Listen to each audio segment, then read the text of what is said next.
જો છેલ્લા 5 વર્ષથી સર્વ સમાજની ટીમ દ્વારા એસપીજીના નેતૃત્વમાં અમે 5 મુદ્દાના ફેરફારો કરવા માટે માનનીય મુખ્યમંત્રી શ્રી, કાયદા મંત્રી શ્રી અને વિધાનસભાના 182 ધારાસભ્યોને રજૂઆતો કરેલી હતી.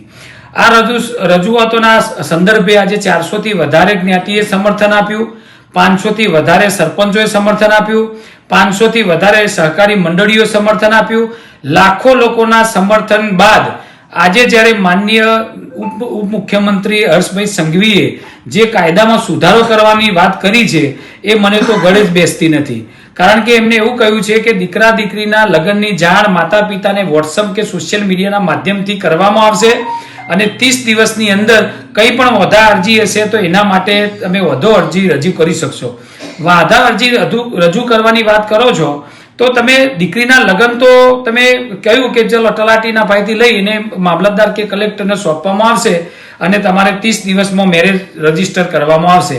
તો અમારું એ કહેવું છે કે જ્યારે માતા પિતા ભાગેડું લગ્ન બચાવવા માટેની વાત કરતા હોય, યુવા દીકરીઓ બચાવવાની વાત કરતા હોય એસપીજી અને અમારું સંગઠન, તો એમાં જ્યારે દીકરી હાજર થશે તો એ વખતે તમે કોને સત્તા આપશો કે દીકરી એના પતિ જોડે જશે, હસબન્ડ જોડે, કે માતા પિતાને સોંપવામાં આવશે? જો એના હસબન્ડ જોડે જવાની વાત હોય તો 30 દિવસ તમે રાખો કે 60 દિવસ રાખો, એમાં કોઈ ફેરફાર થાય નહીં, ભાગેડું લગ્ન અટકવાના નથી.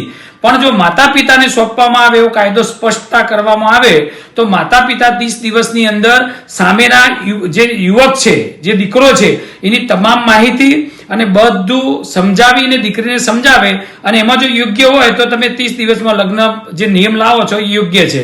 પણ હજી સ્પષ્ટતા નથી કરતા. પ્લસ તમે સમાજ પાસે, સર્વ સમાજ પાસે ગુજરાતમાં માગણીઓ કરો છો કે 30 દિવસની અંદર તમે તમારા જે પણ સૂચનો હોય રજૂ કરો. ઓલરેડી બધા સૂચનો એસપીજી અને એવા કેટલાય સંગઠનો ઓલરેડી તમને રજૂ કરી ચૂક્યા છો, પણ આજે તો કોઈ એવી સ્પષ્ટતા લગ્ન નોંધણીના કાયદામાં માન્ય નાયબ મુખ્યમંત્રી દ્વારા કરવામાં આવી નથી. એટલે આ ગળે ઉતરે એવો કોઈ નિયમ સુધાર્યો નથી એવું અમને એસપીજી દ્વારા લાગી રહ્યું છે. તો માન્ય નાયબ મુખ્યમંત્રી શ્રી અને મુખ્યમંત્રીને કહેવા માંગુ છું કે નિયમમાં તમે એવો ફેરફાર લાવો જેનાથી ભાગેડું લગ્ન અટકી શકે. આ નિયમથી મને નથી લાગતું કે ભાગેડું લગ્ન અટકવાના છે. તો અમે હજી તમે કહેતા હોય તો સરકારશ્રીને અમે નિયમો સૂચનો કરવા માટે પણ રેડી છીએ અને ફરીથી તમારા આગળ નિયમોને સૂચનો આપીશું. મહેરબાની કરીને આ કાયદામાં કડકમાં કડક સુધારો લાવો. અમે કોઈ પ્રેમ લગ્નના બિલકુલ વિરોધી નથી.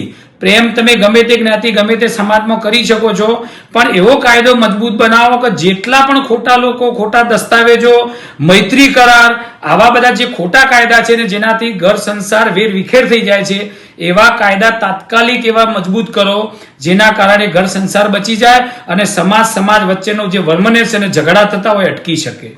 લાલજીભાઈ, તમે આ જે જાહેરાતને શું ગણાવશો? આ જાહેરાત બિલકુલ ખાલી સારું દેખાડવા માટેની હાલ પૂરતી જાહેરાત એવું લાગી રહ્યું છે.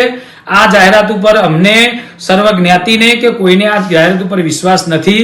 કારણ કે આ તો ઓલરેડી જે જૂના નિયમો છે એ જૂના નિયમમાં પણ 1 મહિનાની અગાઉ એમ કહેવામાં આવ્યું હતું કે મહિના પહેલા જાણ માતા પિતાને કરવામાં આવશે. તેમાં કોઈ ફેરફાર લાગતો નથી. અને આ રીતે ખાલી વાત કરવાથી જે ખોટા લગ્નો છે એ બિલકુલ અટકવાના નથી. અને તમે જોઈ શકો છો કે કદાચ આ કાયદામાં સુધારો અમે જે કહ્યા એ 5 નિયમ પ્રમાણે કરવામાં આવે તો એવું માનું છું કે ખાલી એસપીજીની માગણી નથી, મેં કહ્યું દરેક જ્ઞાતિની, દરેક મા બાપની માગણી છે. તો જ આ ખોટા લગ્નો અટકશે. કારણ કે ખોટા લગ્નો અટકાવવાળા ગમે તે કરીને આ રીતે લગ્ન કરી દેશે અને પછી બધા જ મા બાપને અંધારા